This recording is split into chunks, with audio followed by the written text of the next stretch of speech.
ایک بدماش نے کہا تھا، یہ ان کا مفکر ہی ہے ایک، اس نے کہا تھا مسلمانوں سے 4 چیزیں مٹا دو تو مسلمانوں کا وجود ختم ہو جائے گا۔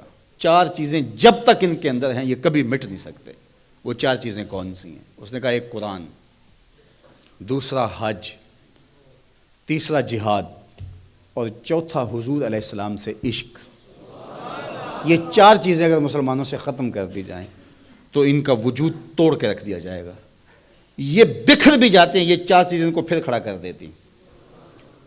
تو قرآن مجید غیر متبدل ایک پیغام حق ہے اور اس کی زیر زبر بھی نہیں بدل سکتی۔ یہاں چچینیا میں اور ان ریاستوں کے اندر جب قرآن مجید چھین لیا گیا اور مدارس بند کر دیے گئے، مسجدوں کو تالا لگا دیا گیا، اور جو سبزی بھی بیچتے تھے وہ سبزی بھی دیتے تھے، قرآن کی آیتیں بھی سکھاتے تھے۔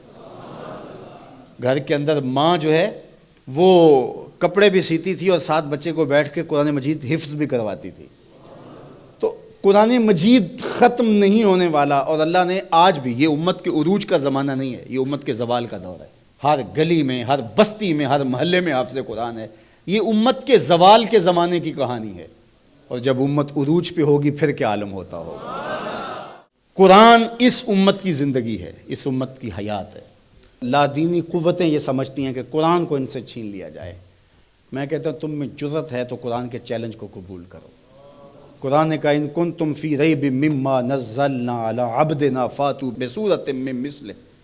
قرآن کی مثل ایک کی صورت لا کے دکھاؤ۔ کھربوں ڈالر تم نے خرچ کیے نا، تم نے جگہ جگہ غدار خریدے ہوئے ہیں اور ان غداروں کو تم کروڑوں پیسے دیتے ہو، تو تم اتنے پیسے کیوں لگاتے ہو؟ پیدائشی عیسائی اور یہودی عرب ہیں، عربیون نسل ہیں مختلف بلاد عرب میں، ان کو جمع کرو، اور وہ بڑے بڑے شاعر اور ادیب بھی ہیں، ان کو بلاؤ جا کے، ان کو کہو کہ یہ 3 آیتوں کی ایک صورت لکھنی ہے، ہم تمہیں اتنے کروڑ ڈالر دیں گے۔ لیکن تیرے سامنے یوں دبے لچے فصحا عرب کے بڑے بڑے، کوئی جانے کے منہ میں زبان نہیں بلکہ جسم میں جان ہے۔ قرآن کی مثل نہیں لا سکے، اور قرآن کہتا ہے فَإِن لَمْ تَفْعَلُوا وَلَن تَفْعَلُوا، اگر نہیں لا سکے تو کبھی بھی نہیں لا سکو گے۔ یہ قرآن کا چیلنج ہے، اور یہ کسی بند کمرے میں نہیں دیا، یہ کھلی کتاب میں چیلنج آج بھی موجود ہے۔ جو وکیل بحث نہ کر سکے وہ گالیاں دینا شروع کر دیتا ہے۔ پرے پنچایت میں آپ نے بھی دیکھا ہوگا کہ جو جھوٹا پڑ رہا ہو وہ آگے سے گالیاں دینا شروع کر، لڑائی شروع کر دیتا ہے۔ یہ جو ناروے میں واقعہ ہوا ہے، یہ جھوٹے لوگ ہیں۔ اگر تمہارے میں ہمت ہوتی، تمہارے میں دم ہوتا تو قرآن کی مثل لاؤ نا، 3 آیتیں لاؤ۔ لیکن یہ آگ لگانے کا مطلب کیا ہے؟ آگ لگانے کا مطلب کہ تم اپنی شکست تسلیم کر رہے ہو کہ ہم اس کتاب کا مقابلہ نہیں کر سکتے، اس لیے گندگی اور غلاظت پہ اتر آئے ہو اور قرآن مجید کے نسخے کو آگ لگانا جانتے ہو۔ اور میاں تم کسی نسخے کو تو آگ لگا لو گے، لیکن جو روحوں پہ لکھا ہوا ہے اس کو آگ کیسے لگاؤ گے؟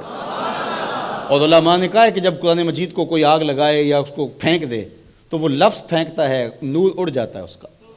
قرآن اللہ کی کتاب ہے، اللہ اس کی حفاظت کرتا ہے۔ تو یہ بات ذہن میں رکھیے، یہ شکست خوردہ ذہن کی علامت ہے کہ یہ جو کچھ کیا گیا ہے، یہ بالکل نکھٹو قسم کے، یہ ہارے ہوئے شکست خوردہ لوگوں کا مزاج ہے کہ وہ کتاب کو آگ لگا رہے ہیں۔ میاں یہ کیا بات ہوئی؟ دنیا کی کسی بھی تہذیب میں ایسا ہوا ہے؟ کوئی بھی دانشور ایسا کرتا ہے؟ تمہارے میں دم ہے، جرأت ہے تو اس کتاب کا مقابلہ کر کے دکھاؤ، اور تم نہیں کر سکتے اور کبھی بھی نہیں کر سکتے۔ اور یہ قرآن کا چیلنج 14 صدیوں سے موجود ہے۔ بڑے بڑے اہل سخن اس زمانے میں تھے جن کے سخن کا طوطی بولتا تھا، اور جو قادر الکلام شاعر اور ادیب اور فلسفی جو ہے وہ فصحا کہلاتے تھے، لیکن قرآن کا مثل وہ بھی نہیں لا سکے۔ تم کس کھیت کی مولی ہو؟ تو قرآن کل بھی چمکتا تھا، قرآن آج بھی چمکتا ہے، اور قرآن کے اجالے اور قرآن کی روشنیاں باقی رہیں گی۔ تو صاحب یہ بات ذہن میں رکھیے کہ اس کتاب سے ہمیں زندگی ملے گی، کتاب سے کبھی بھی دور نہ ہونا۔ چاہے 2 رکوع روزانہ قرآن مجید کی تلاوت معمول زندگی بنا لو، تمہارا کوئی دن قرآن کی تلاوت کے بغیر نہ گزرے۔ قرآن دن کے اجالوں میں اور رات کی تنہائیوں میں پڑھو، قرآن کے ساتھ جڑ جاؤ۔ یہ کتاب زندہ ہے، بلکہ اقبال نے تو کیا خوب بات کہی کہ فاش گوئیں مانچ در دل مزمرست، این کتاب نیز چیزیں دیگر است۔ اقبال کہتا ہے میں کھل کے نہ کہہ دوں جو میرے سینے میں چھپا ہے، یہ کتاب نہیں، یہ کوئی اور ہی شے ہے۔ یہ اللہ کی وہ لٹکتی ہوئی رسی ہے جس کا ایک سرا تمہارے ہاتھ میں ہے، دوسرا سرا اللہ کے دست قدرت میں ہے۔ اس کتاب سے جڑ جاؤ۔